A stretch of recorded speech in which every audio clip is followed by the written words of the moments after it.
Let's start the anatomy section of uh, neurology. अच्छा जी. सो पहले हमारे पास है कि न्यूरॉन जो है वो क्या करते हैं कि signal transmitting cells of the nervous system, and these are the permanent cells that do not divide in adulthood. Signal relying cells with the dendrites receive input, cell bodies and axons send out. So cell body में message आता है, axon उसको फिर भेजता है आगे, मतलब आगे एक्सॉन के थ्रू जाता है. Cell bodies in dendroids can be seen on nasal staining stains rough endoplasmic reticulum. The rough endoplasmic reticulum is not present in axon, so neuron markers neurofilament protein synaptophysin. ठीक है. हाँ. अच्छा. फिर दिया और हुआ ये है. हाँ. साइनाप्टोफाइजिन पढ़ा था कि न्यूरो एंडोक्राइन सेल्स में भी होते हैं, हाँ उसका भी सन ट्यूमर मार्कर है कल्चिस्की टिपिकल सेल्स न्यूरॉन में, मार्कर। बिल्कुल बिल्कुल कल्चिस्की साइन ऑफ ट्रोफाइजिन. जी। हाँ. और इसमें यह है कि ये जो जी फैब है ना, ये ग्लायोमा में होते हैं. सही है. जी। G FAP indicate glial origin like glioma, astrocytoma, ependymoma, इन चीज़ों में. अच्छा. फिर हमारे पास है कि और साइनोट्रोफाइजिन जो न्यूरल ओरिजिन के ट्यूमर्स हैं ना उसमें होंगे. सही है. एस्ट्रोसाइट जो है most common glial cell type in central nervous system. Physical support, repair, removal of excess neurotransmitter, component of the blood-brain barrier, glycogen fuel reserve buffer, reactive gliosis in response to neural tissue. अच्छा जी. तो derived from the neuroectoderm, astrocyte markers GFAB, वही बात दी हुई है. ठीक है कि जिसका मार्कर है वो GFAB है, ग्लाइल फिब्रिली एसिडिक प्रोटीन. अच्छा. तो फिर आगे जाते इसमें हैं. दो भी बातें हैं। एक तो ये कि एस्ट्रोसाइट सबसे ज्यादा अबंडेंट है, मतलब मोस्ट कॉमन टाइप है, मोस्ट अबंडेंट भी सीएनएस में यही होते हैं। दूसरी इंपॉर्टेंट बात ये है कि ब्लड ब्रेन बैरियर का भी कंपोनेंट बनाते हैं एस्ट्रोसाइट्स। तीसरी इंपॉर्टेंट बात ये है कि ये जो है वो ग्लाइकोजन जो होता है ना वो इसके अंदर ही होता है, जो कि प्योर रिजर्वायर है ब्रेन का। और रिएक्टिव ग्लायोसिस में अगर कोई इंजरी हो जाए तो भी एस्ट्रोसाइट्स ही डिवाइड होकर आगे रिएक्टिव ग्लायोसिस कराएंगे। गैप जंक्शंस के थ्रू काम करते हैं, ये बात भी मेंशन कर दें। एस्ट्रोसाइट्स सही सही. सर्किल मूवमेंट गैप जंक्शंस के थ्रू न्यूरोएपिडेम से ड्राइव और जी फैब्स की प्रोटीन है। ठीक है आगे। अच्छा, इसमें एक ज़रूरी बात यह है कि एस्ट्रोसाइटोमास जो है ना, एस्ट्रोसाइट्स है ना, तो एस्ट्रोसाइटोमास जो है वो बच्चों का ट्यूमर है और उसमें ये जी फैब जी पॉजिटिव आता है. और जो आपका जी जी। जेसी वायरस है ना, जेसी वायरस, वो इन्फेक्ट करता है एस्ट्रोसाइट्स और ओलिगोडेंड्रोसाइट्स को. हाँ, तो आपके पास जो पेशेंट होते हैं ना, पीएमएल इन एचआईवी पेशेंट्स. हाँ। सही है. ये भी उसमें आते हैं. सही है ना. तो एस्ट्रोसाइट्स लिपोडेंड्रोसाइट्स। हाँ, जो प्रोग्रेसिव ठीक है। मल्टीफोकल ल्यूकोइनसेफेलोपैथी होती है ना, पीएमएल, हाँ, ये वायरल पेशेंट्स में होती है. सही, एचआईवी के पेशेंट्स में ना. तो ये बेसिकली सही है। जेसी वायरस जो है ना, जेसी वायरस वो इन्फेक्ट करता है एस्ट्रोसाइट्स को. सही है। तो ये progressive multifocal leukoencephalopathy in HIV is basically JC virus is infecting the astrocytes and oligodendrocytes. ठीक है. सही है। हाँ. Now let's move towards the microglia. तो माइक्रोग्लिया में ये कि ये सीएनएस माइक्रोफेजेस है, और these are the हाँ, phagocytic scavenger cells of the CNS. Activation in हाँ, response to tissue damage, release of the हाँ, inflammatory mediators like nitric oxide, glutamate, not readily discernible by nasal stain, and these are derived from mesoderm. HIV-infected microglia fuse to form multinucleated joint cells in CNS in HIV-associated dementia. अच्छा, H I V associated dementia में जो हमारे पास है तो वो macrophages है. सही है. That that will form a joint cells. Important है ये लाइन. सही है ना. हाँ। Then let's move towards ependymal cells. आगे अच्छा, ये चल. बात इंपॉर्टेंट है कि जो एस्ट्रोसाइट्स मैंने बताया ना एस्ट्रोसाइट्स जो रिएक्टिव ग्लायोसिस में इन्वॉल्व होती है, हाँ हाँ माइक्रोग्लाया भी हमारे पास जो सेल्स हैं वो रिएक्टिव ग्लायोसिस में इन्वॉल्व होते हैं। ये मैंने डर्टी मेडिसिन के लेक्चर से मैंने वो सुने थे, तो उसमें बात बता रहा था कि एस्ट्रोसाइट्स और माइक्रोग्लाया दोनों, ग्लाया से याद रखना है आपने, ग्लायल सेल, सॉरी वो ग्लायल रिएक्टिव ग्लायोसिस में इन्वॉल्व है ये माइक्रोग्लाया भी। सही सही सही, ठीक है। ठीक है। फिर हमारे पास है क्या, एपेंडाइमल सेल्स। तो एपेंडाइमल सेल जो है, these are the ciliated simple columnar hmm glial cells lining ventricles and central hmm canal of spinal cord. Apical hmm surfaces are covered with cilia which circulate the CSF and hmm, microvilli which helps with CSF absorption. सही है। Derived from the neuroectoderm, specialized ependymal cells, choroid plexus produce CSF. तो मतलब ये है कि ependymal cell जो है ना, वो वेंट्रिकल्स को लाइन करते हैं और ये सीएसएफ बनाते हैं। एक सेंट्रल, हाँ, हाँ ये ठीक है। मेन इसका फंक्शन सीएसएफ सीएसएफ बनाते का हैं, बनाना। ऑप्शन की सर्कुलेशन में हेल्प करते हैं कर दो। हाँ, अच्छा जी। फिर क्या है हमारे पास, फिर है कि माइल माइलिन है। तो माइलिन ये है कि these are increase the conduction velocity of the signal transmitted down axon and saltatory conduction of the action potential at the nodes of Ranier where there are high concentration of sodium channels in CNS, including the second nerve like the optic. Myelin is synthesized by the oligodendrocytes, and in PNS, including the central cranial nerve 3 to 12, myelin is synthesized by the Schwann cells. So optic nerve is the part of the CNS, correct?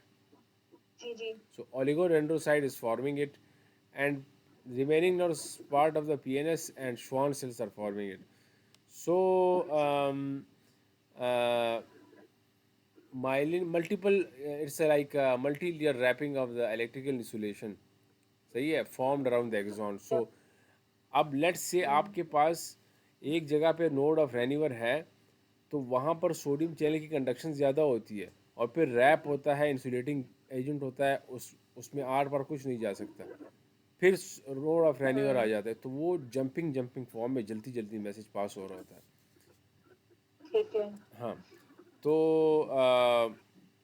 I think यही है बस, इसमें ये सिर्फ बात ये note करके मैंने एमसीक्यू और किया था कि माइलिन जो होती है मेम्ब्रेन रेजिस्टेंस को जो है वो ज्यादा है लिखा ना, मैंने कम लिखा था। मुझे था, मेरे माइंड में आया था कि स्पीड में जाता है तो रेजिस्टेंस कम होगी, लेकिन बेसिकली रेजिस्टेंस ज्यादा होती है इसलिए वो जंपिंग फॉर्म में जाता है।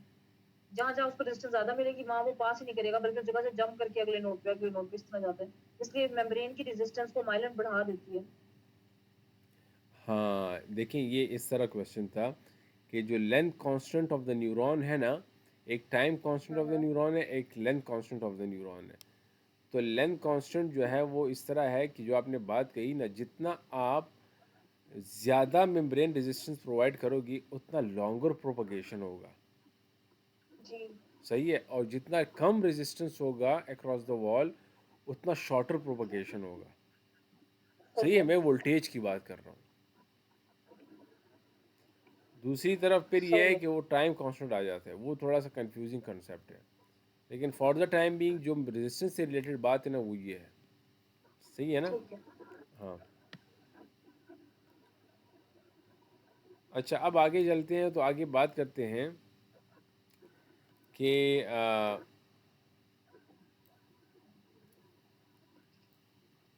श्वान सेल्स है। तो श्वान सेल्स में क्या है भाईजान, के Schwann cells are the these promote the axonal regeneration. Peripheral nervous system में जो हमने कहा ना कि माइलिन शीट जो है वो श्वान सेल सिंथेसाइज कर रहा है ना, जी। तो श्वान सेल कह रहे हैं कि promote the axonal regeneration derive from the neural crest. Each Schwann cells myelinate only one PNS axon injured in Guillain-Barré syndrome and Schwann cell marker like a standard melanoma tumor marker, schwannoma एक caustic neuroma से। अच्छा, तो बस ये है कि just वो peripheral nervous system को रिपेयर करता है और एक को करेगा। हर एक श्वान जो है ना सेल माइनेट्स एक पेरिफेरल नर्वस सिस्टम। और न्यूरोक्रैस्ट सेल से, सही है, न्यूरोक्रैस्ट सेल से मेडुला भी है, ये भी है एड्रिनल मेडुला, ठीक है। और ऑटोनोमा को ये चीज़ें भी है। तो वो फिर एम्ब्रियो में है। अच्छा जी, फिर हमारे पास क्या आता है, हमारे पास है ओलिगोडेंड्रोसाइट्स। It's ठीक है। myelinate the axon of neuron in CNS. Each oligodendrocyte can myelinate many axons. Hmm. And predominant type of glial cell in white matter, derived from the neuroectoderm, fried egg appearance on histology, and injured in multiple sclerosis, progressive multiple leukoencephalopathy, and leukodystrophy. सही है। ठीक है। तो ये चीज़ें आ गई हमारे पास fried egg appearance MS में और अच्छा, तो इसमें तो कुछ ऐड नहीं करना, कुछ और तो नहीं है। नहीं, मेरे पास एक्स्ट्रा कुछ नहीं लिखा है। सही है।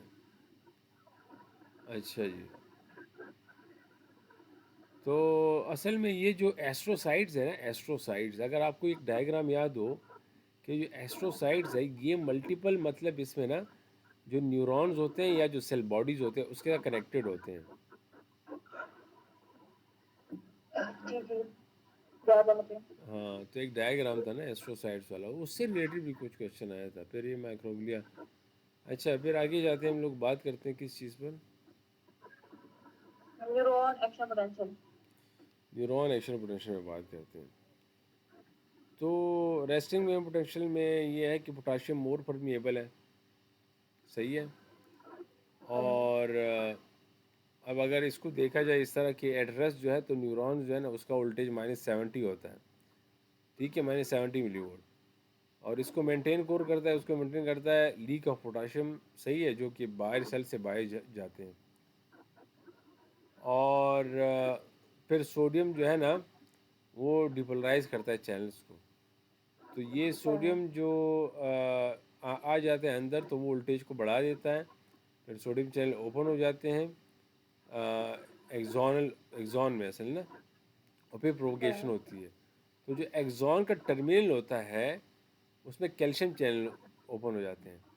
वो ट्रिगर करते हैं जी न्यूरोट्रांसमीटर्स को कि वो बाहर निकल जाए। न्यूरोट्रांसमीटर निकल आ जाए तो फिर वो विजाइकल्स का फ्यूज़ होना और वो एक्सोसाइटोसिस का होना, सही है, वो पूरा प्रोसेस जी होता है। लेकिन यहाँ पर हमें सिर्फ ये याद रखना है कि जिस तरह 1 में दिया हुआ है कि सोडियम जो है वो क्या हो रहा है, वोल्टेज गेटेड सोडियम चैनल वो फास्ट और स्लो जो है वो पोटाशियम वाले।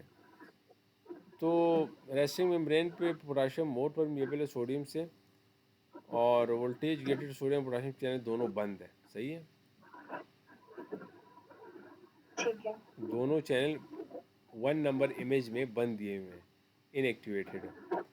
फिर 2 सही में है। क्या किया है कि आपका सोडियम चैनल ओपन हो जाता है, सोडियम अंदर आ जाते हैं, पोटाशियम अभी भी बंद है तो डिपोलराइजेशन हो गई। और 3 में मेम्ब्रेन डिपोलराइजेशन हो रही है कि सोडियम चैनल तो बंद हो गए लेकिन पोटाशियम वाले ओपन हो गए। सही है। और फिर 4 में ये है कि मेम्ब्रेन जो है उसकी हाइपरपोलराइजेशन होती है और पोटाशियम एक्टिवेशन गेट्स जो है ना वो are slow to close, excess potassium efflux and brief period of hyperpolarization, voltage gated sodium channels switch back to resting state, sodium potassium pump restores ion concentration. बस ये है कि इसमें ना ये चीज़ आपने सिर्फ याद रखनी है ना कि मेरे ख्याल से ये जो हो रहा है ये एक्शन पोटेंशियल है उसमें एक्सोनों वाले एरिया में, और जो सेल बॉडीज़ होते हैं ना उसमें फिर यानी कि एट द एक्सॉन टर्मिनल ना, तो फिर वहाँ पे कैल्शियम चैनल ओपन है टर्मिनल में। सही है। जी जी। हाँ। अच्छा जी, तो फिर बात करते हैं किस चीज़ पर। Sensory receptors. अच्छा, मुझे ना आधा मिनट चाहिए, आधा minute, 1 minute, just half a minute please.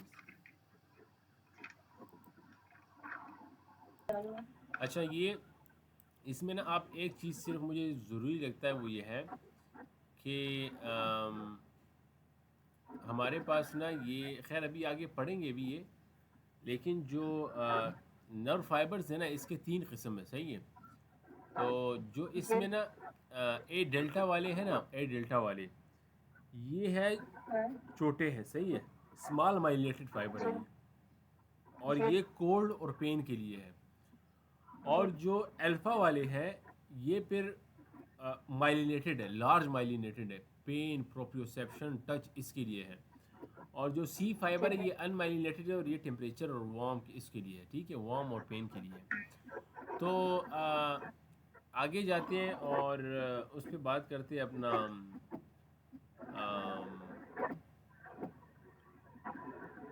Sensory receptors पर।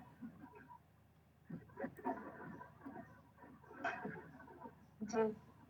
अच्छा, तो हाँ, इसको आप काइंडली रीड दीजिएगा। अब हमारे पास सबसे पहले pre nerve endings. Pre nerve endings में हमारे पास हमने बताया है कि दो तरह के फाइबर होते हैं, A delta fibres which are fast myelinated fibres and C fibres which are slow unmyelinated fibres. Location क्या है? कार्टिलेज और आई लेंस के अलावा पूरी बॉडी में प्रेजेंट होते हैं, पेन और टेम्परेचर को सेंस करते हैं। एक तो आई लेंस भी सेंस करेगा और कार्टिलेज, इन दोनों को पेन और टेम्परेचर सेंस नहीं होगा, बाकी सब करते हैं पूरी बॉडी में। फिर उसके बाद प्री नर्व एंडिंग्स के बाद है विजुअल कॉर्पस। मिजनल कॉर्पस, अब ना हमारे पास मिजनल कॉर्पस और अगर स्किन का स्ट्रक्चर देखे ना, तो मिजनल जरा ऊपर पड़े होते हैं और पेसिनियम जरा डीप पड़े होते हैं स्किन की लेयर्स में। तो जो ऊपर वाले होंगे ना, वो जो थोड़ा सा भी प्रेशर होगा उसको फील करेंगे, और अगर डीप प्रेशर होगा तो पेसिनियम आपको नीचे तक जाना पड़ेगा, स्किन को ज्यादा दबाना पड़ेगा उस हिस्से तक पहुंचने के लिए, तो डीप प्रेशर को पेसिनियम सेंस करते हैं। अब मिजनल के बारे में लिखा हुआ है large myelinated fibres adopt to glabrous skin, hairless skin में होते हैं ये, जैसे कि हमारे होंठ हो गए, ठीक है। और कौन कौन सी, जहाँ जहाँ हेयरलेस स्किन होगी, पाम हो गई, सोल जिस तरह होती है, ठीक है, फुट सोल, वहाँ पे हम्म। हेयर नहीं होता, जिस जगह जो हेयर नहीं है वहाँ पे सिंगल कॉर्पस्कल्स होते हैं, वो सॉरी मिजनल कॉर्पस्कल्स वहाँ पे प्रेजेंट होते हैं हेयरलेस स्किन में। डायनामिक्स, फाइन लाइट टच को सेंस करते हैं, यानी कि लाइट टच या लाइट प्रेशर को। Position sense, low frequency vibration and skin indentation, अगर स्किन के ऊपर थोड़ा सा प्रेशर अप्लाई करेंगे तो मिजनल कॉर्पस्कल, यानी कि मैं ये बता रही हूँ स्किन के ऊपर है ना, तो लाइट प्रेशर को, लाइट टच को सेंस करते हैं। जो पसीने होते हैं वो डीप प्रेशर को करते हैं, क्योंकि स्किन के अंदर डीप पड़े होते हैं। ये लार्ज है myelinated fibres adopt deep skin layers में होंगे, लिगामेंट्स में, जॉइंट्स में होंगे, हाई फ्रीक्वेंसी वाइब्रेशन और प्रेशर को सेंस करते हैं, ठीक है। ये हो गए सही। पसीनियन। फिर होते हैं कि मल्टीपल डिस्क। मल्टीपल डिस्क जो होती है ना, हमारी फिंगर टिप्स पे प्रेजेंट होती हैं। तो हमें पता है जब हम आंखें बंद करके हमारे हाथ में कोई चीज दी जाए कि भाई इसको बताओ क्या चीज है, क्यूब होगा, सर्कल होगा, ओवल चीज होगी, तो हम देख के बता देंगे ना कि ओवल है, सर्कल है। तो मल्टीपल डिस्क की वजह से होता है। मल्टीपल डिस्क जो होती है हमारी फिंगर टिप्स पे प्रेजेंट होती है, और वो एजेस को, शेप्स को आराम से रिकग्नाइज कर लेते हैं। वही बताया हुआ इन्होंने, multiple disc large myelinated fibres adapt slowly, finger tips पे और सुपरफिशियल स्किन में होंगी। Pressure, deep static touch, shapes, edges, यानी कि जो शेप्स होती हैं, एजेस होती हैं, उनको आराम से बता सकता है कि क्या चीज हमने हाथ में पकड़ी है, अगर हमने आंखें बंद भी की है। ये मल्टीपल डिस्क होती है। फिर रुफिनी कॉर्पस्कल्स होते हैं। रुफिनी भी हमारे पास, इसमें मेन है जॉइंट्स, जॉइंट्स की चेंजेस, जैसे हम हाथ ऊपर कर रहे हैं, नीचे कर रहे हैं, अपना ये एल्बो जॉइंट हिला रहे हैं, ये जॉइंट हिला रहे हैं, ये इन जॉइंट के साथ जो ये प्रेजेंट होते हैं वो रुफिनी कॉर्पस्कल्स होते हैं, ठीक है। और ये जो है स्ट्रेच को, जॉइंट एंगल चेंजेस को जो होता है वो सेंस करते हैं। अब रुफिनी कॉर्पस्कल्स के बारे में लिखा हुआ है, these are large myelinated fibres intertwined among collagen fibre bundles, adapt slowly. ये फिंगर टिप्स पे और जॉइंट स्ट्रेच को, जॉइंट एंगल चेंजेस को सेंस करते हैं। इंपॉर्टेंट सही। बात ये है कि सेंस क्या क्या कर रहे हैं। Free nerve endings pain temperature, visual corpuscle light touch को, position low frequency vibration, pacinian deep है तो हाई फ्रीक्वेंसी वाइब्रेशन और हाई प्रेशर को, ठीक है। और इसके अलावा मल्टीपल डिस्क क्योंकि फिंगर टिप्स पे है, फिंगर टिप्स पे होंगी तो शार्प्स, एजेस को और शेप्स को, इनको चेक कर सकता है। लुपिन कॉर्पस्कल जॉइंट्स पे होते हैं और फिंगर टिप्स पे तो ये जॉइंट एंगल चेंजेस वगैरह को जो होता है वो कर सकते हैं, सेंस कर सकते हैं। यही बात इंपॉर्टेंट है इसमें। सही। तो ये जो मर्कल है ये फिर हमारे फिंगर टिप्स पे और ये कंटिन्यूस टच जो प्रोवाइड करते हैं ना, यानी कि कंटिन्यूस इंफॉर्मेशन जो देते हैं। इस तरह आपने कहा ना कि जी। शेप ऑफ द जितने भी चीज़ों का शेप से फिंगर टिप से जो हमें पता चलता है कि यार इस चीज़ का शेप है। तो इस तरह ये इसमें हेल्प करते हैं। और दूसरी बात ये जो मर्कल है ये हेयर फॉलिकल्स में भी है, सही है। ठीक है। जिस तरह आपको फिंगर टिप से पता चलता है ना कि यार ये शेप क्या है, इसी तरह अगर आपके हेयर को कोई टच करता है ना तो भी आपको अंदाज़ा हो जाता है कि यार ये टच हो रहे हैं, जी ठीक है। जी। तो ये मर्कल जी डिस्क जी। वहाँ पर भी है। सही हो गया। हाँ, तो इसके बाद हम चलते हैं कहाँ पर, पेरिफेरल नर्व। पेरिफेरल नर्व्स पर। हाँ, तो हमारे पास जो बॉडी की पेरिफेरी में जो नर्व्स पड़ी हुई हैं, जैसे जिसके तीन पार्ट्स होते हैं। सबसे अंदर वाला पार्ट होता है एंडोन्यूरियम, फिर पेरिन्यूरियम और एपिन्यूरियम।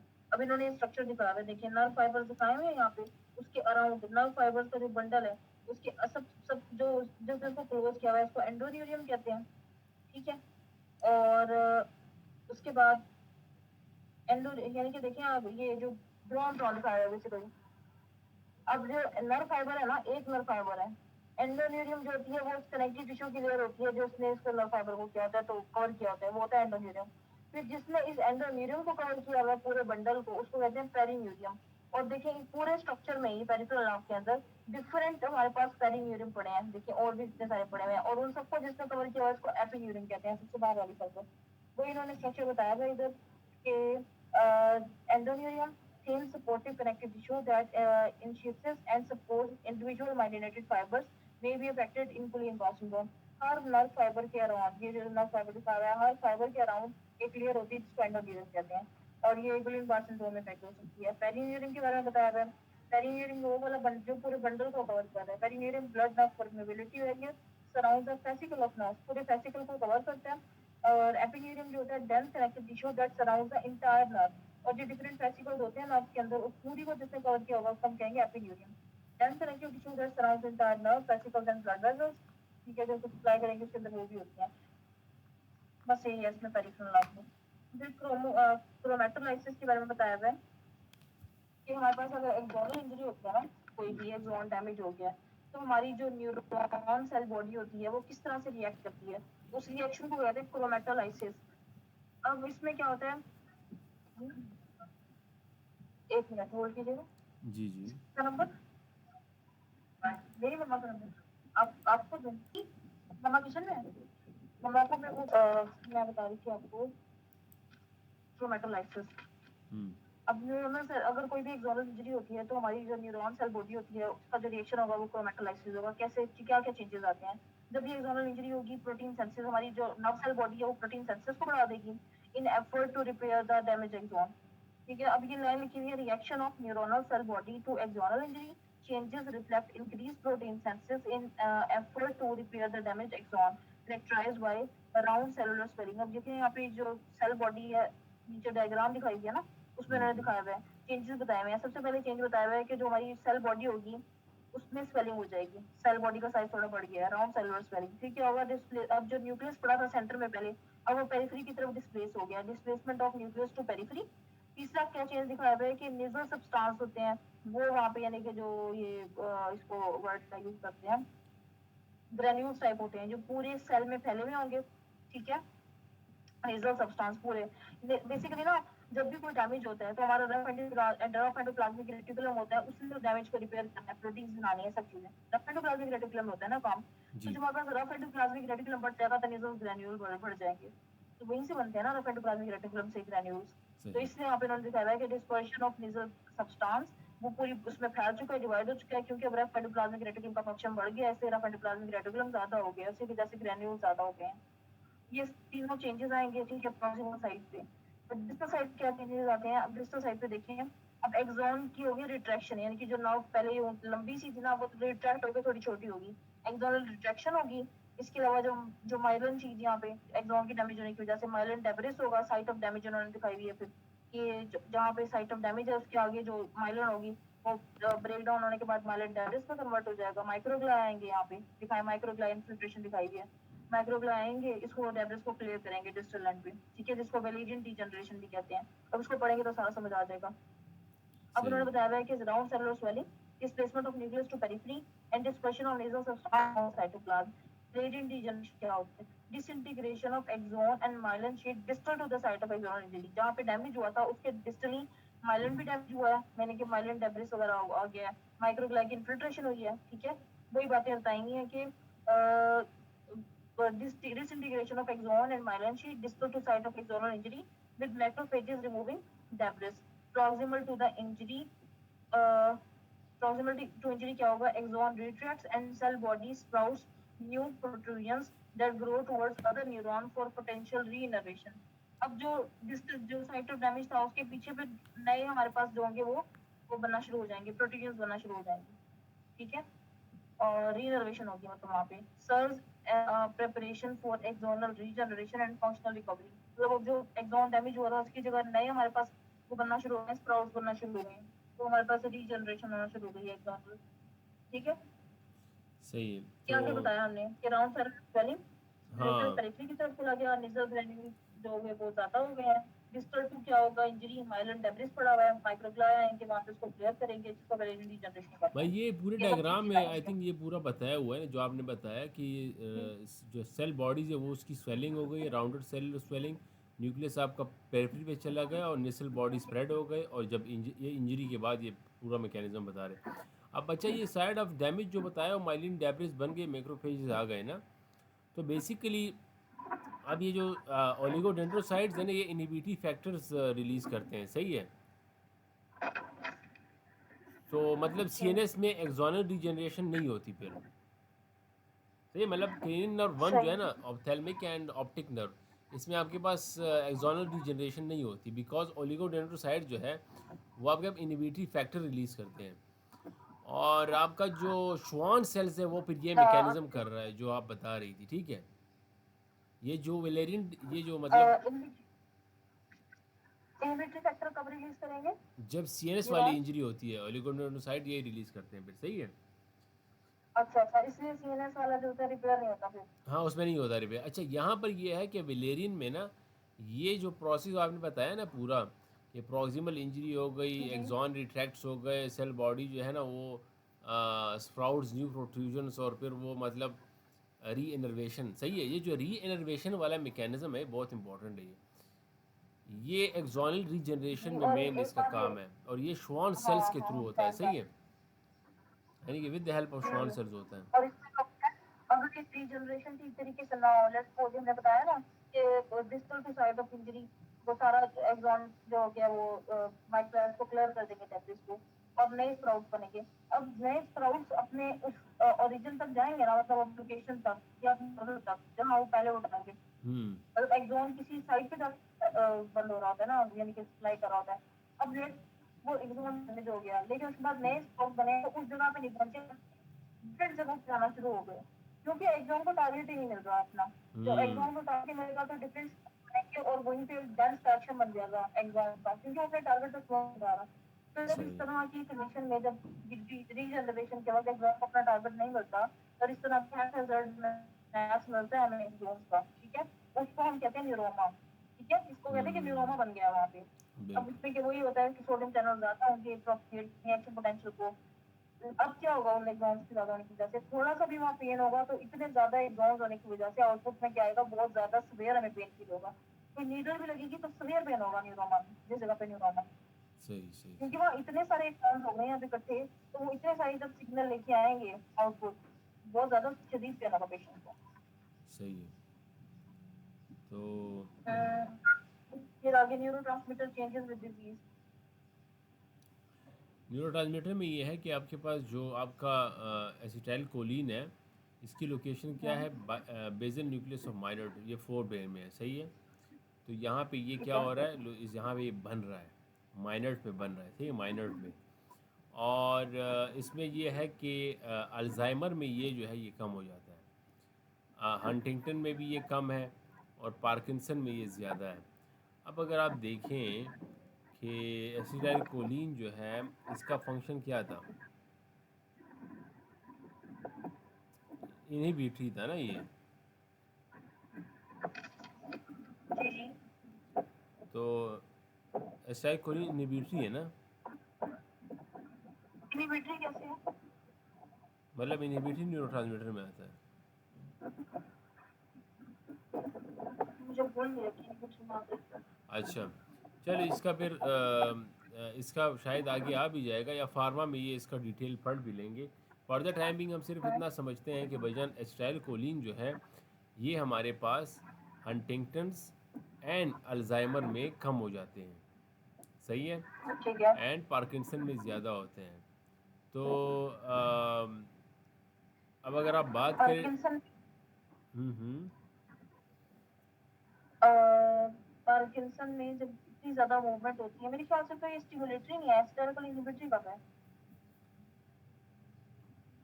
अम, हम पैरासिम्पथेटिक में स्टेरल जब रिलीज होता है तो ये स्टिमुलेटरी होता है, इनहिबिटरी तो नहीं होता ना। I think acetylcholine is inhibitory neurotransmitter.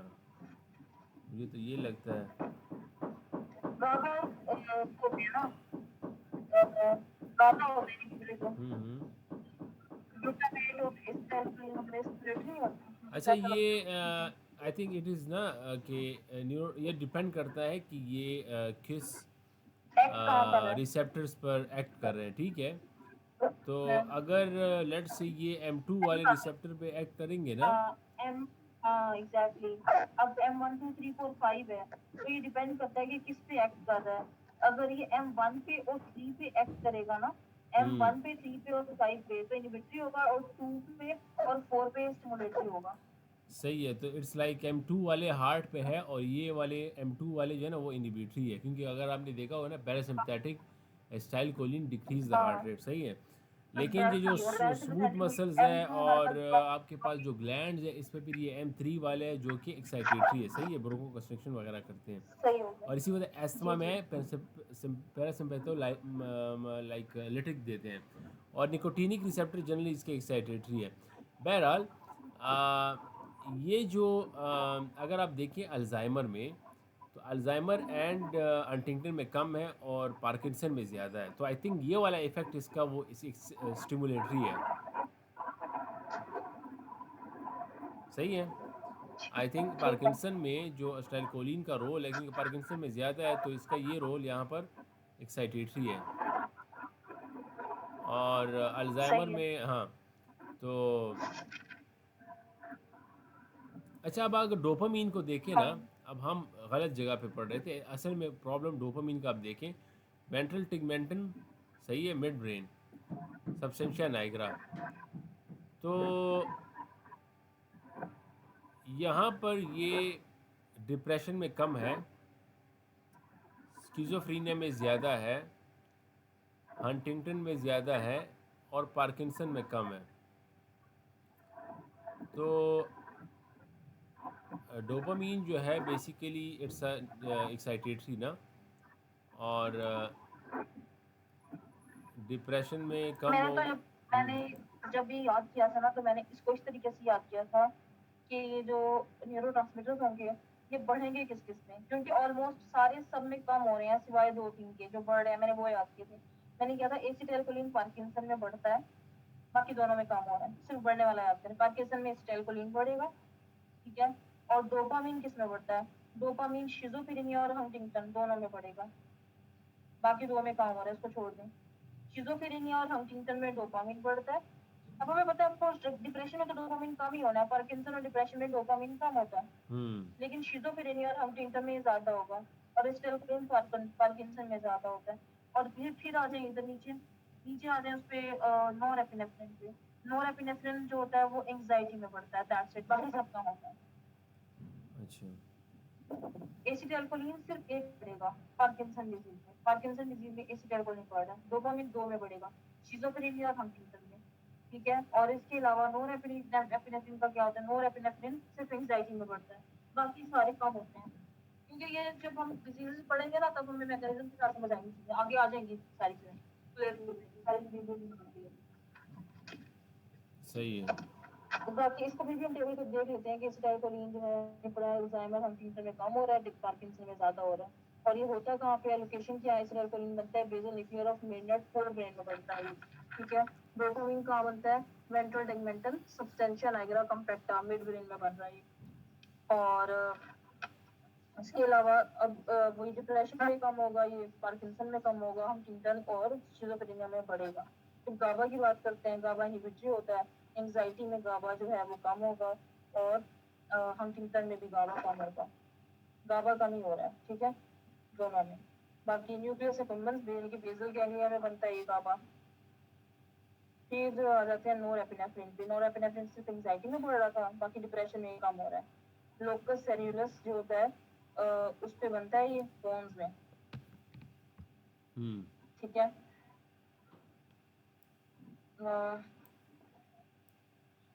Okay, अच्छा, उसके बाद ये बेसिकली ना जो लोकस सेल्यूलस है, ये बोन्स के भी इधर होता है, क्या नाम है, जो पोस्टीरियर पार्ट होता है ना बोन्स का, रोस्ट्रल पार्ट, वहां पे हम्म। दो न्यूक्लियाई पड़े होते हैं, उसको कहते हैं लोकस सेल्यूलस पेयर्ड पिगमेंटेड न्यूक्लियाई।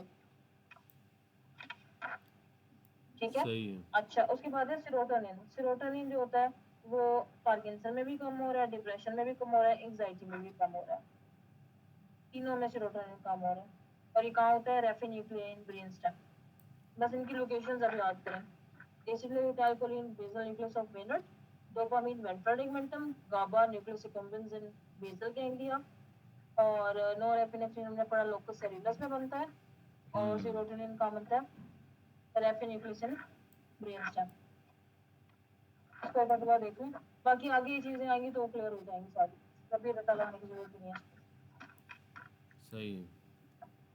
मैंने से ज्यादा वाले याद कर देते क्योंकि मुझे इतना इतने लगाई नहीं जाती, मेरा देखो, दिमाग इस खराब तरह इस तरह इसको अगर तुम ना, मैं पता है मैं क्यों डिजीज़ से रिलेटेड कहता हूँ कि यार ये इनहिबिटरी है, वो है एक्साइटेड। सीरोटोनिन खुशी वाला हार्मोन है ना, तो अगर एक बंदा है। जी जी जी। डिप्रेस है उस बेचारे में ये कम होगा। अगर एक बंदा एनजाइटी में है, वो खुश तो नहीं होता ना, वो बेचारा एनजाइटी में है, तो भी उसमें ये कम ठीक है। होता है। और अगर पार्किंसन डिजीज़ की बात करें तो वो वैसे ही मतलब इस तरह होते हैं कि उनके रिफ्लेक्सेस कुछ मतलब उनमें भी ये कम होता है। अगर आप पार्किंसन वाले फेस को देखो, मास्क फेस बिल्कुल होता है, ज़रा ठीक है। परेशान से लगते हैं। फिर अगर आप नॉरएपिनेफ्रिन वाले देखो, तो नॉरएपिनेफ्रिन चूँकि ये एक्साइटेटरी न्यूरोट्रांसमीटर है, ये चीज़ों को तेज़ करता है ना, तो एंग्जाइटी में बंदा वरीड होता है, सही है। तो वो मतलब ट्रेमर्स आते हैं उसको ना, वो बिल्कुल इस तरह होते हैं ना कि तो नॉरएपिनेफ्रिन ज़्यादा होगा उसमें। डिप्रेशन में तो ऑलरेडी बेचारा डिप्रेस है, तो नॉरएपिनेफ्रिन कम होगा। सही है। अच्छा, बाकी अगर गाबा की तरफ देखो तो नॉरएपिनेफ्रिन आपने पोन्स में कहा, और सेरोटोनिन रैफ न्यूक्लियाई ब्रेन स्टेम। गाबा जो है अकुम्बन सेम इंपॉर्टेंट है, न्यूक्लियस एक्कुम्बेंस में बेसल गैंग्लिया जी। का है। और ये सिर्फ आपने कहा कि दो कंडीशन, दोनों में ये कम आ रहा है, एनजाइटी एंड हंटिंगटन्स। और बाकी डोपामीन, आप ऑब्वियसली स्किज़ोफ्रेनिक आपने देखे होंगे कितने हिलते हैं, सही है, हाथ हिलाते हैं इस तरह ना, तो डोपामीन स्किज़ोफ्रेनिक में ज़्यादा है। और हंटिंगटन में अगर आप देखें, एक ख़ास किस्म के मूवमेंट्स होते हैं, ठीक है, तो भी उसमें भी ये सही। ज़्यादा है। मतलब हंटिंगटन में भी वो मूवमेंट का प्रॉब्लम होता है ना, तो उसमें भी इसको ज़्यादा कर दो। और डिप्रेशन वाले में इसको कम कर दो, क्योंकि ये तो हार्ट रेट को बढ़ाता है। तो और पार्किंसन में भी कम है। ओवरऑल आई थिंक ये कुछ इसके लिए ना एक वे आपने अपनी अपनी तरफ से एक बनानी है कि यार इसको मैं ऐसे याद करूँगा। अच्छा, फिर हम जी। बात करते हैं ना, ये एक मतलब एक हमारे पास कॉन्सेप्ट है, न्यूरोप्रेक्सिया, एक्सोंटोमेसिस एंड न्यूरोटोमेसिस, ठीक है। तो अब ये जो न्यूरोप्रेक्सिया है, ये माइल्ड इंजरी की वजह से होता है, ठीक है। और न्यूरोप्रेक्सिया में ये ये वाली जो है। ये मतलब इसमें ना इसमें लेक्चर से मैंने इसको नोट किया था, ठीक है। जी जी बताएं। हाँ, तो न्यूरोप्रेक्सिया जो है इसमें ना ये माइल्ड इंजरी से होता है, सही है। और इसमें ना फोकल डीमाइलिनेशन हो जाती है। जो डिस्टल टू द एक्सॉन हमने पढ़ा ना कि यार ये बिल्कुल डैमेज हो गया है, सही है, यहाँ पर डिस्टल टू द एक्सॉन ठीक रहता है, इंटैक्ट होता है। ठीक है। कंटिन्यूटी होती है अक्रॉस द इंजरी, मतलब न्यूरॉन को अंदर से कुछ वो नहीं होता, सही है। और इसकी रिकवरी अच्छे से होती है न्यूरोप्रेक्सिया की। माइल्ड इंजरी है, ठीक है, इस तरह नहीं है कि कोई न्यूरॉन आपने काट दिया और कुछ और किया, नहीं, माइल्ड सी इंजरी है। फोकल डिमाइलिनेशन है, मामूली सी डिमाइलिनेशन हो गई, दोबारा वो खुद को अच्छे से रिपेयर करेगा, डिस्टल एक्सॉन भी ठीक ठाक है, और एक्सीलेंट रिकवरी है। अब इसके मुकाबले में अगर आप देखो ना एक्सोंटोमेसिस को, तो ये demyelination plus damage to the axon होता है फिर इसमें, किसमें किसमें? एक्सोंटोमेसिस में। आप मुझे पिक्चर भेज देंगे मैं इसकी? आपको पिक्चर भेजता हूँ, एक मिनट, ये ले। मैंने ये कम नहीं पढ़ी। हाँ, ये न्यूरोप्रेक्टिस तो बड़ा हुआ है, लेकिन ये जो आप बता रहे हैं।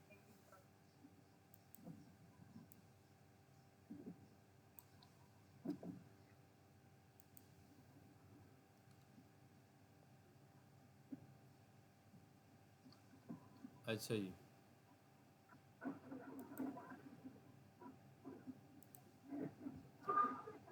तो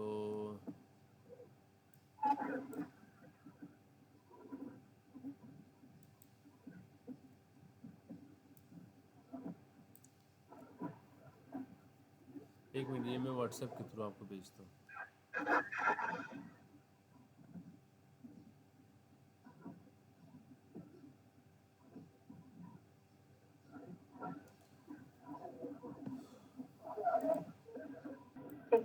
अच्छा, इसमें ना ये पहले वाला तो न्यूरोफ्लेक्सिया तो हो गए, ठीक है। Mild injury distal end proximal everything is okay, it will like regenerate excellently, मतलब इसकी रीजनरेशन गुड है। न्यूरोटमेसिस, एक्सोंटमेसिस को देखो, एक्सोंटमेसिस में डीमाइलिनेशन है plus damage to the axon है, सही है। और अगर आप देखें ये जो आपके पास येलो सा है ना बीच में, ये एक्सॉन है, और ये उसके ऊपर वाली जगह ना ये माइलिन है, सही है, माइलिनेशन हुई है। तो अभी अगर आपने एक्सॉन को भी डैमेज किया, माइलिन को भी डैमेज किया हुआ है, तो आपके पास न्यूरोटमेसिस होगी, सही है। एंडोन्यूरम पेरीन्यूरम इसमें इंटैक्ट रहता है। अगर आपको याद हो, हमने कहा था कि endoneurium surround the nerve fibres and perineurium is basically area where there is a neuronal plus vascular area, सही है। हाँ, तो मतलब ब्लड नर्व परमेबिलिटी जो बैरियर है वो है बेसिकली पेरीन्यूरम। तो यहाँ पर ना ये endo and peri is intact, ठीक है। अच्छा, और एंडो और पेरी इज एक्जेक्टेड एक्सोटोमेसिस। हाँ, एक्सोंटोमेसिस, सही है। और यहाँ पर प्रॉब्लम ये है कि डीमाइलिनेशन, मतलब डीमाइलिनेशन भी है और डैमेज टू द एक्सॉन भी है। हाँ, अब अगर हम बात करें न्यूरोप्रेक्सिया की, सॉरी न्यूरोटमेसिस की, तो न्यूरोटमेसिस में आपके पास अच्छा खासा डैमेज हुआ है, सीवियर लीजन है, मतलब इसमें एक्सॉन भी इन्वॉल्व है, माइलिन भी इन्वॉल्व है, सही है। और ये इरिवर्सिबल डैमेज है। और इसमें क्या है कि जो कंटिन्यूटी ऑफ नर्व है ना वो डिसरप्टेड हो जाती है, बस प्रोग्नोसिस वर्स है इसकी। ये तीसरे वाला है, सही है। हाँ, तो ये 3 टाइप्स ऑफ इंजरीज होती हैं उसमें, नर्व्स में। ठीक है। हाँ, अगर आप सेंसिटिविटी से रिलेटेड बात करेंगे ना, जो मोस्ट सेंसिटिव इस्कीमिया को जो मोस्ट सेंसिटिव न्यूरॉन्स होते हैं ना, वो हिपोकैम्पस वाले हैं, सेरिबेलम वाले हैं, और बेसल गैंग्लिया वाले हैं, सही है, स्ट्राइटम में, और नियोकॉर्टेक्स वाले। इस पे क्वेश्चन आया था यू वर्ड में, सही है। ठीक है। हाँ, इसकी भी इंजरी सबसे ज्यादा इनमें होती है। इस्कीमिक इंजरीज अगर आप देखें ना 4 to 5 मिनट्स में होती है, और ये इरिवर्सिबल होती है, ठीक है। और जो मोर सेंसिटिव न्यूरॉन है वो मतलब न्यूरॉन्स जो है ना वो मोर सेंसिटिव है ग्लाइल सेल से, क्योंकि न्यूरॉन्स ठीक की है। ना एनर्जी डिमांड ज़्यादा है, सही है। उसमें ग्लाइकोजन नहीं होता, जिस तरह आपने कहा, आई थिंक ग्लाइकोजन हमने ऊपर पढ़ा ना कि ग्लाइल सेल में ग्लाइकोजन होते हैं, न्यूरॉन्स में नहीं होते, और इसी वजह से neuron is more sensitive to ischaemia. और फिर ये हिपोकैम्पस हो गया, परकिंजीज हो गए, यानी कि सेरिबेलम वाले या स्ट्राइटम वाले ज़्यादा है। 12 to 24 आवर्स में हमारे पास क्या हो जाते हैं, रेड न्यूरॉन्स बनते हैं, सही है। न्यूरॉन्स अगर आपने इस्कीमिया कर दिया तो 12 से 24 घंटों में वो रेड न्यूरॉन्स हो जाते हैं, सही है, डीपली पिंक हो सही जाते हैं, है। रेड कलर हो जाते हैं, सही है उसका। और हाँ, आपने हिप्पोकैम्पस बताया, सेरिबेलम बताया, नियोकॉर्टेक्स बताया, हाँ, और स्ट्राइटम बताया। स्ट्राइटम यानी कि बेसल गैंग्लिया। हाँ, अच्छा, फिर इसमें ये है कि कोई चेंजेस 12 आवर तक कोई चेंजेस नहीं होती, ठीक है। तो जो फर्स्ट चेंज अकर होता है ना वो न्यूरॉन्स में होता है, और बस ये है कि एक स्मॉल से माइक्रो वैक्यूल्स बन जाते हैं, और जो न्यूक्लियस का शेप है वो चेंज हो जाता है। फिर 24 to 48 आवर ना न्यूट्रोफिल या मैक्रोफेजेस और माइक्रोग्लिया ये चीज़ें आ जाती है, और लिक्विफेक्टिव नेक्रोसिस फिर वहाँ से स्टार्ट हो जाती है, सही है, जिसमें कि मेन रोल लाइसोसोमल एंजाइम्स का है। और फिर डेज टू वीक में आपके पास ये मैक्रोफेजेस जो है ये ख़त्म हो जाते हैं, जो डेब्रिस को ख़त्म कर देते हैं, और सिस्ट बनते हैं, और एस्ट्रोसाइट्स वगैरह जो है वो ग्लायोसिस होती है उसकी, वो पे लार्ज हो जाते हैं, सही है। तो भाई ये मतलब मैंने आपको ना एक किस्म का जो सेंट्रल नर्वस सिस्टम से रिलेटेड, इस्कीमिया रिलेटेड या सेंसिटिविटी रिलेटेड बात होती है ना, तो इसी चीज़ों के अराउंड घूमती है, ठीक है। ठीक है। हाँ, अच्छा, ये फिर आगे हमारे पास क्या है, आगे है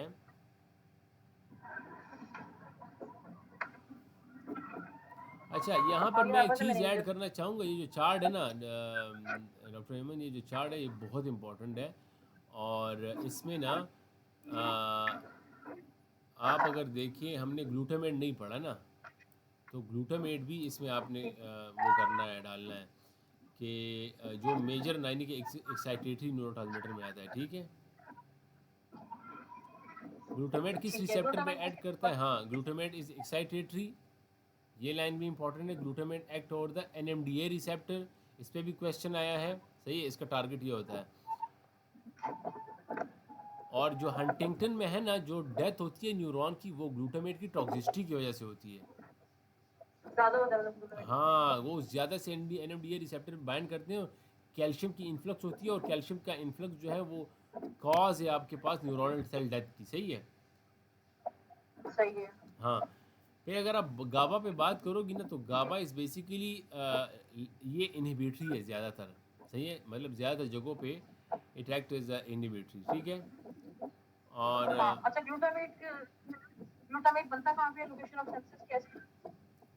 ग्लूटामेट का मतलब उसका लोकेशन तो मुझे नहीं पता, लेकिन मुझे इतना पता है कि ये एनएमडीए रिसेप्टर पे काम करके हंटिंगटन में ज़्यादा होते हैं ये, और कैल्शियम का इन्फ्लक्स बढ़ाते हैं। सही है। हाँ, तो ठीक है। ठीक है ना। अच्छा, ठीक अगर आप गाबा पे बात करें, तो गाबा लार्जली जो है ये इनहिबिटरी है, और ये मतलब लेवल इसका एंजाइटी में भी कम है, हंटिंगटन में भी कम है। न्यूक्लियर एक्कम्बल्स की बात हो गई। बाकी ये जो प्रोपोफोल, बेंजोडाइजिपीन्स, बारबिचुरेट्स वगैरह है ना, ये गाबा रिसेप्टर एनेस्थेटिक्स में आते हैं। और गाबा वाले आपको है। पता है, जो जो चीज़ गाबा वाले रिसेप्टर को स्टिमुलेट करेंगे, वो आपको सुलाएंगे, स्टिमुलेट करेंगे, ठीक है। सही ये है, सही है। इटोमीडिएट और प्रोपोफोल, ये चीज़ें। सही। अच्छा जी, अब ग्लूटामेट को गाबा में कन्वर्ट करने के लिए देखो, ये क्वेश्चन है। अच्छा, इस पे भी क्वेश्चन है। Glutamate is the precursor of for GABA, यानी कि ग्लूटामेट को गाबा में कन्वर्ट करना है, तो आपके पास ग्लूटामेट डीकार्बोक्सिलेज एंजाइम चाहिए, और फिर गाबा को ना ब्रेक डाउन प्रोडक्ट करने में गाबा ट्रांसएमाइनेजेस चाहिए, ठीक है। गाबा ए बी जो है वो ब्रेन में, और गाबा सी जो है रेटिना में है। अच्छा जी, सही। अब आगे चलते हैं, बात करते हैं। आ, खैर, ये फिर वहाँ पे इंशाल्लाह हम कवर कर लेंगे मेडिकेशंस में ना, उसमें भी इसका ठीक। फिर वो है। फिर बात करते हैं मेनिंजिस पर ना। तो मेनिंजिस पे ये है कि हमारे पास में 3 मेम्ब्रेन्स हैं, सही है। और DAP, सही है। डैप डैप में डूरा एरेक्नाइड पाया। अगर आप ऊपर से नीचे जा रहे हो, तो डूरा एरेक्नाइड एंड पाया, डैप से याद करो, ठीक है। तो फिर डूरा में ये है कि thick outer layer closest to the skull and derive from the mesoderm. और जो CNS नर्व 2 है, उसमें भी ये इंक्लूड है, ठीक है। मतलब क्रेनियल नर्व 2 जो है वो हमारे CNS में इंक्लूड होता है। It's a part of the brain, ठीक है ना। और जो डूरा है बेसिकली आउटर लेयर है, डिराइव फ्रॉम मीजोडर्म में। एरेक्नाइड जो है वो मिडिल लेयर है, contain web like connections and derive from neural crest cells. अच्छा जी, फिर हमारे पास है पाया। तो पाया में ये है कि थिन फेब्रिस इनर लेयर है, firmly adhere to brain spinal cord, derived from the neural crest cells, सही है। CSF flows in the subarachnoid space located between the arachnoid and pia, and epidural space is the potential space between the dura and mater and skull vertebral column, containing a fat and blood vessel, site of blood collection associated with the middle meningeal artery injury। अच्छा, ये जो हमारे पास ना अगर आपने देखा हो anatomy में, फोर बोन्स है, वो एक जगह पे आके एक मतलब कंबाइन होते हैं। और मतलब उसमें ये है कि टीरियन है, वो है, फ्रंटल बोन वर्टेक्स। है, और और जी, क्या क्या मुझे है पता है। उसमें। वर्टेक्स भी तो है। हाँ, तो नहीं नहीं, उसमें ना 4 चीज़ें हैं, सही है। टीरियन, फ्रंटल और temporal and sphenoid. In 4 bones के जंक्शन पे, सही है, 4 बोन के जंक्शन को हम क्या बोलते हैं? आई थिंक वो बोलते हैं इसको, जहाँ पे अगर आप किसी को पंच मारो तो उसके नीचे वाली जगह पे मिडिल मेनिंजियल आर्टरी है, और वो फिर क्या है, एपिड्यूरल हिमाटोमा बन जाता है उससे। तो उस लोकेशन का नाम क्या है? टीरियन नाम था। टेरियन नाम है इसका। हाँ, तो ये 4 बोन्स है, मैंने गलत किया, मैंने कहा Tyrion. P F T right. से याद करो, सही है, पी एफ टी। पेराइटल, हाँ, frontal, sphenoid, temporal, temporal, sphenoid. हाँ, और फ्रंटल, ठीक है। सही है। तो ये वो वाली बात कर रहे हैं कि अगर किसी को ना एपिड्यूरल हिमाटोमा बन रहा है तो वो एपिड्यूरल स्पेस पे बनेगा, और epidural space is between the meninges dura and the vertebral, वो क्या बोलते हैं इसको, स्कल। सही है। हाँ, तो डूरा एंड स्कल के बीच में एपिड्यूरल स्पेस है, और अगर किसी को मुक्का मारो टीरियन पर तो मिडिल मेनिंजियल आर्टरीज रप्चर होकर वहाँ पे हिमाटोमा बन जाएगा। अच्छा, फिर आगे चलते हैं, बात करते हैं किस चीज़ पर,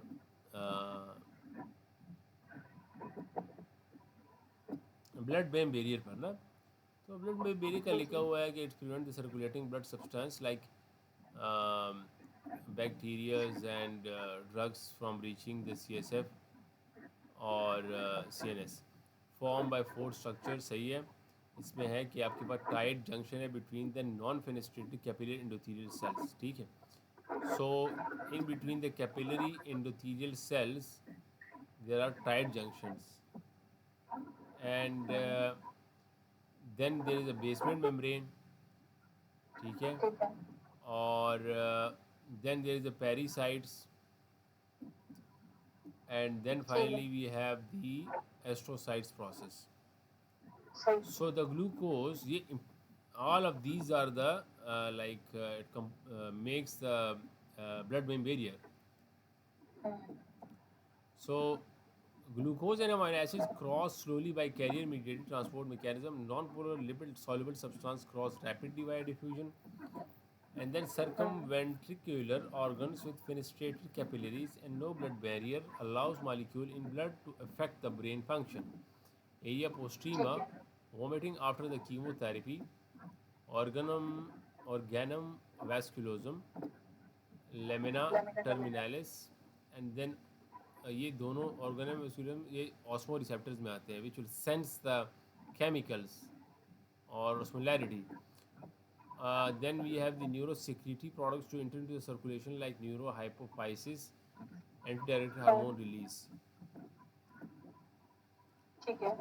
Blood-brain barrier disruption lead like occurs in stroke, vasogenic edema, ठीक है। तो स्ट्रोक में vasogenic edema होता है और डिस्ट्रप्शन हो जाती है। Hyperosmolar agents like mannitol can disturb the blood barrier, increase the permeability of the medication and P glyco. अच्छा, इसमें ना इसमें अगर आपने कुछ ऐड करना है तो नहीं, इसमें तो कुछ ऐड नहीं करना, ये बातें लिखनी है कि चार सबसे से बड़ा टाइट जंक्शन बेसिन का ब्रेन एस्ट्रोसाइट कुछ प्रोसेस एंड पेरिसाइट और सर्कुमेंट्रिकुलर ऑर्गन होते हैं सिर्फ नॉर्मली हमारी बॉडी में जो जहाँ से जा सकते हैं सिग्नल। एक एरिया पोस्टिमा होता है जो वॉमिटिंग के लिए सेंटर है। एक होता है ADH रिलीज के लिए हमारे पास जो सेंटर होता है इनकी न्यूरोहाइपोफाइसिस वाला ओवल्ट ओस्मो रिसेप्टर्स होते हैं, ठीक है। वो होते हैं दो ही हो गए सर्कुमेंट्रिकुलर ऑर्गन्स, दो ही है बेसिकली, एरिया पोस्टिमा और ओवल्ट। ओवल्ट वाले ही ऑस्मो रिसेप्टर्स हैं जो कि न्यूरोहाइपोफाइसिस के थ्रू ADH रिलीज करेंगे। अगर ब्लड ब्रेन बैरियर डैमेज हो जाए तो क्या होगा, एक तो मेडिकेशंस की प्रोबेबिलिटी इंक्रीज हो सकती है। ब्लड बैरियर डैमेज हो कैसे सकता है, स्ट्रोक भी हो सकता है या फिर कोई हम हाइपर ऑस्मोलर एजेंट मैनिटोल वगैरह यूज करें उसमें हो सकता है। बस यही बात है कि और ओके। तो कुछ नहीं है। वॉमिटिंग सेंटर पढ़ लेते हैं आगे।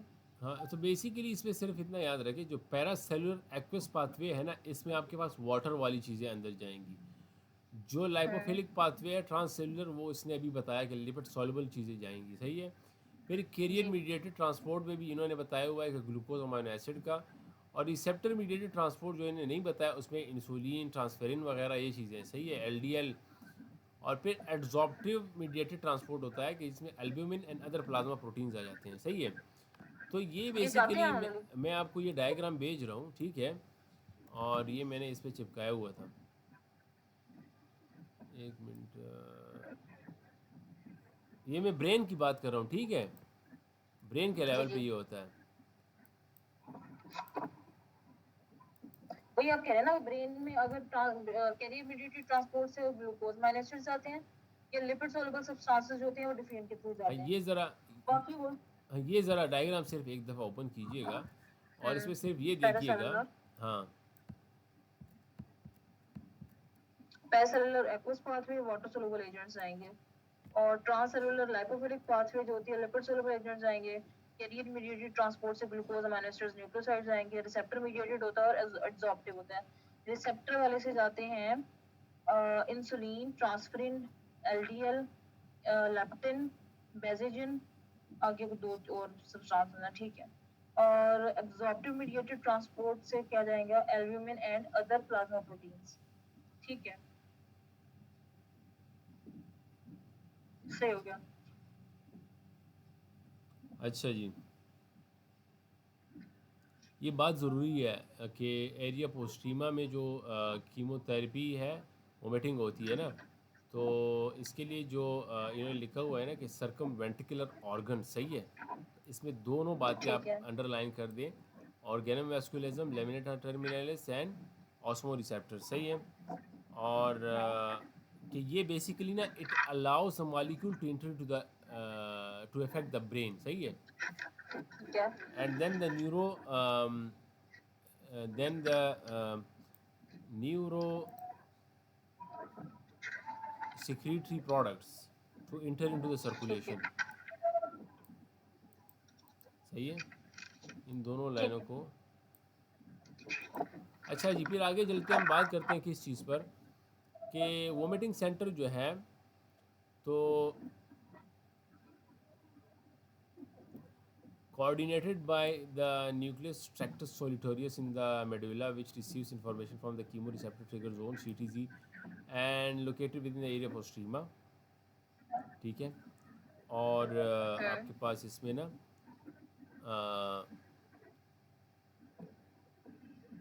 Located area postrema, fourth ventricle, GI tract, via vagus nerve, vestibular system and CNS। अच्छा जी, तो कीमो रिसेप्टर ट्रिगर जोन, ये मैसेज कहाँ पे जा रहा है, न्यूक्लियस ट्रैक्टस सोलिटोरियस में, मेडुला में। अब ये कीमो रिसेप्टर ट्रिगर जोन आपका फोर्थ वेंट्रिकल में है, GI ट्रैक में है। लेट से एक बंदा कुछ टॉक्सिन्स वगैरह कुछ लेता है ना, और उसको स्टार्ट होता है नाउजिया और वॉमिटिंग, तो ये GI वाला जो काम है ये वेगस नर्व के थ्रू होगा। वेस्टिब्यूल, अगर एक ठीक है। बंदा गाड़ी में बैठा हुआ है और गाड़ी पहाड़ में घूम रही है गोल गोल, और उसको मतलब इस तरह ना उससे वॉमिटिंग शुरू हो जाती है, तो ये भी वेस्टिबुलर सिस्टम वाला वो है, कीमो रिसेप्टर ट्रिगर जोन जो वेस्टिबुलर सिस्टम है वो स्टिमुलेट कर रहा है हमारे ट्रैक्टस सोलिटोरियस को, सही है। फिर ठीक है। और ये CNS में भी है, और वेस्टिबुलर सिस्टम CNS। तो जो कीमो रिसेप्टर ट्रिगर जोन है, नीचे लिखा हुआ है the CTZ and adjusted vomiting centre nuclei receives input through 5 major receptors: histamine, muscarinic, neurokinin 1, dopamine 2 and serotonin 5-HT3, 5-hydroxytryptamine। तो इसमें लिखा है कि 5-hydroxytryptamine, dopamine 2 and neurokinin 1 antagonist use to treat chemotherapy induce vomiting, जिसमें कि ऑनडेनसेट्रॉन आता है मेरे ख्याल से, ऑनडेनसेट्रॉन, जिसमें केमोथेरेपी इंड्यूस में हम देते हैं ना, वो 5-hydroxytryptamine एंटागोनिस्ट है, सही। ये भी क्वेश्चन है, सही है। और जो ठीक है। H1 and M1 antagonist treat motion sickness. अच्छा, ये H1 एंटागोनिस्ट ट्रीट हाइपरिमेसिस ग्रेविडेरम। ये जो मतलब ये जो आई थिंक ये प्रेगनेंसी में भी ये एंटी हिस्टामिन देते हैं H1 वाले, और मोशन सिकनेस में भी देते हैं, तो जी H1 वाले, सही है। फिर M1 उसमें भी दें। अच्छा, ये भी इम्पोर्टेंट बात है, ये दोनों पॉइंट इम्पोर्टेंट है। जी। तो तो बेसिकली हम्म हमारे पास जो न्यूक्लियस ट्रैक्टस सॉलिटेरियस है मेडुला के अंदर, हम्म वहां पे सारे सिग्नल आने हैं डिफरेंट जगहों से जो कि वोमिटिंग करा सकते हैं। एक तो कीमोट्रिगर जोन से आ सकता है, विद इन एरिया पोस्ट्रीमा। दूसरा जीआई ट्रैक से आ सकता है वॉमिटिंग का सिग्नल। तीसरा वेस्टिबुलर सिस्टम जो हमारा एयर वाला सिस्टम है, हम जो चक्कर आएंगे उससे वॉमिटिंग आ सकती है। चौथा सीएनएस। चार जगह से हमारे पास सिग्नल आते हैं न्यूक्लियस रेप्टर सोलिटॉइड एरिया से। 5 तरह के इसके रिसेप्टर्स हैं, ठीक है। M1, ठीक है, H1, M1, H1, D2 और सेरोटोनिन 3, ठीक है। तो मैंने इसलिए याद किया हिस्टामिन 1, डोपामिन 2 और सेरोटोनिन 3, इनके रिसेप्टर्स की टाइप भी M1 होते हैं और न्यूरोकाइनिन 1 होते हैं। अब इसमें से जो सेरोटोनिन, डोपामिन और कौन सा था, न्यूरोकाइनिन, ये तीनों जो है ये कीमोथेरेपी इंड्यूस्ड वोमिटिंग को ट्रीट करते हैं। H1 जो होता है वो प्रेगनेंसी वाली को, और H1 और M1 दोनों जो है वो मोशन सिकनेस। तो ये वाली जो है सारी वोमिटिंग सेंटर्स हमारे जो है कर सकते हैं। सिग्नलिंग इस तरह होती है बेसिकली इसकी 4 जगह से। अच्छा, इसमें ना जो हमारे पास 5 हाइड्रोक्सीट्रिप्टामिन रिसेप्टर एंटागोनिस्ट होते हैं ना, ऑन्डेंसेट्रॉन वगैरह इसमें आते हैं, ग्रेनीसेट्रॉन, तो ये वेगल स्टिमुलेशन को कम कर देते हैं पेरिफ्री में, सही है।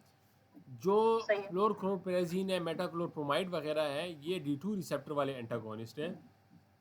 और ये जो हमारे मेटाक्लोरप्रोमाइड वगैरह हम देते हैं, वो क्या बोलते हैं उसको, यार वो जो, मेटाक्लोन। हाँ, मेटाक्लोन वगैरह, तो वो D2 रिसेप्टर एंटागोनिस्ट के तौर पे काम करते हैं, सही है।